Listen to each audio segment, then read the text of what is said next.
Archetypes have been an important part of fighting games ever since they first gained a character select screen in Street Fighter 2. Even if you don't fully understand the idea of a Shoto, you probably know all about the more commonly discussed Grappler and Zoner.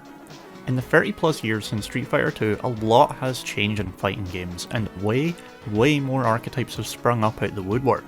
In this series, I want to talk about the ones we don't really have strict definitions for, and pin down how they play, why you might play them, and most useful for you at home, how to play against them.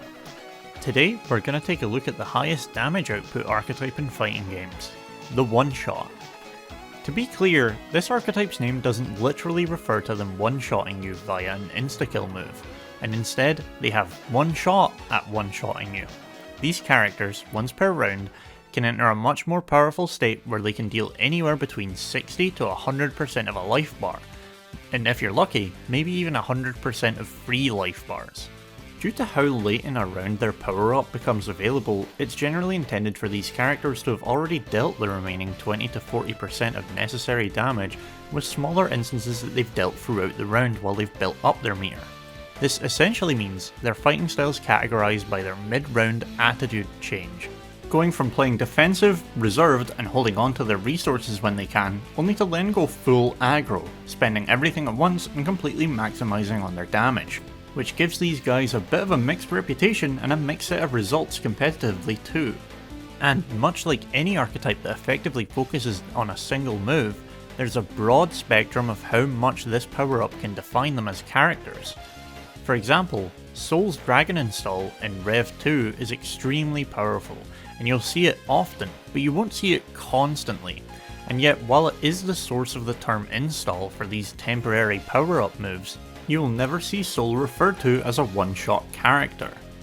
Meanwhile, Nagoriyuki's Blood Rage does a lot less for him as a character.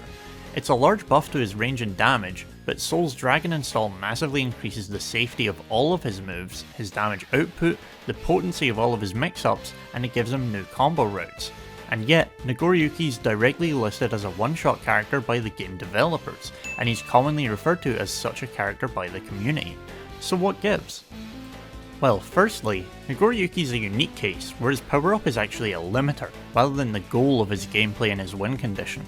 While there are some players who are actively known for their love of blood raging and doing it frequently in matches, many Nagoriyukis are actively looking to not enter blood rage, as entering it will lock you into a long, unsafe animation and it will drain a whole 50% of your HP extremely quickly, basically guaranteeing that any combo landing on you in this time will kill you. So this active avoidance of it, or the huge gamble you can take by entering it on purpose, is what defines Nagoriyuki as a one-shot character. Meanwhile, Soul doesn't gain this distinction because for him, Dragon install is very optional to his game plan, and many players take the risk and investment involved and consider it not worth the payoff. Plus, Soul has a very clear and defined game plan, where in almost every matchup, Dragon install is instead a circumstantial option, and rarely is it defining of how he fights against a certain character. So let's pivot and take a look at the design of an out-and-out one-shot character, and I'll show you what I mean when I'm defining this archetype. Let's talk about Oro. Oro is a weirdo little turtle man with gameplay that only really consists of high specificity moves, which on their own are an extremely weak thing to have in fighting games. Like, for example, this aerial stomp thing he has is great in combos, but it's almost never usable in neutral. He has a vacuuming move that leads to a 50-50 situation, but at best it's -8 if blocked, so more often than not you're the one being 50-50'd off this move. He does have a charge input, fireball and flash kick, but compared to a character like Guile, he is, ironically, very bad at turtling. His moves don't really come together to form much of a cohesive game plan at all, at least that is until Tengu Stones comes into play. Tengu Stones is a randomised set of stones that attack after every single attack Oro does, making everything he does safe for a duration, and making his combos much longer, allowing for him to reach almost 80% combos in a game where characters normally can only get 30 to 40% if they dump all of their meter. And notably, it's this exact tool that allows for these combos that makes his mix-ups extremely potent as well. So potent that he's basically guaranteed to open you up with Tengu Stones. So that brings a lot of contention to these guys, since the resource that governs him and how it works massively defines how strong he can be and how it's viewed in various matchups, and how you're going to want to play against characters like him. For Oro, V-meter is built up every single round without question, since it will grow purely from him taking damage, so eventually Tango Stones will be in play 100% of the time, unless you're actively wary of this resource and activation condition and you manage to perfectly dish out something like a 40% combo just as he's hitting the threshold of being able to activate it, which normally isn't something you can really bet on doing in a real match in a tournament setting. Whereas for someone like Arakune in BlazBlue, he has to actively build up a curse meter by hitting you before he can enter his one-shot state, so he's way more fragile than Oro in terms of how strong his win state is, at least when he's not forcing you to play Space Invaders anyway. And lastly, perhaps most notably of these characters depending on your point of view, is Phoenix from Marvel vs. Capcom. She's a fairly low tier character normally, as far as this high octane game is concerned, but if she has 5 bars of meter and X Factor available to her and is the last member of her team, by expending all of these resources at once, she can enter the Dark Phoenix state and essentially become top 1. Well, that is aside from the other one-shot character in this game, Phoenix Wright, who has a much more fragile and confusing to enter one-shot state, Turnabout Mode, where he has to fish out semi-random pieces of evidence until he builds a winning case, and then he can just demolish the full screen pretty much entirely safely. Whereas Dark Phoenix has to be pressed up against you and arguably contains at least some risk in its pressure. It's debatable which one of these characters and which one of these win states is better, and for very interesting reasons. Much like Arakune, Phoenix Wright essentially plays a runaway and keep away game until he finds his win condition, but this is so fragile for him that he needs 1 or 2 assists behind him to keep it together, and allow him to dig for this evidence, usually making him either first or second on any given team. Meanwhile, Phoenix must be in the final slot on the team, and she is extremely resource greedy, so the other characters going before her can't afford to spend any meter, since they're effectively building it for her. And her assists aren't particularly great, they don't offer a ton for the other characters on her team, and she's essentially always hoping to clutch the game last second like Oro is. So, while these guys cover a very broad and colourful spectrum, they do share a very clear key point, that being that all of their eggs are in one basket. They effectively hope to win the game in a single combo or interaction, and they're effectively just hoping to not have this offense countered by the opponent.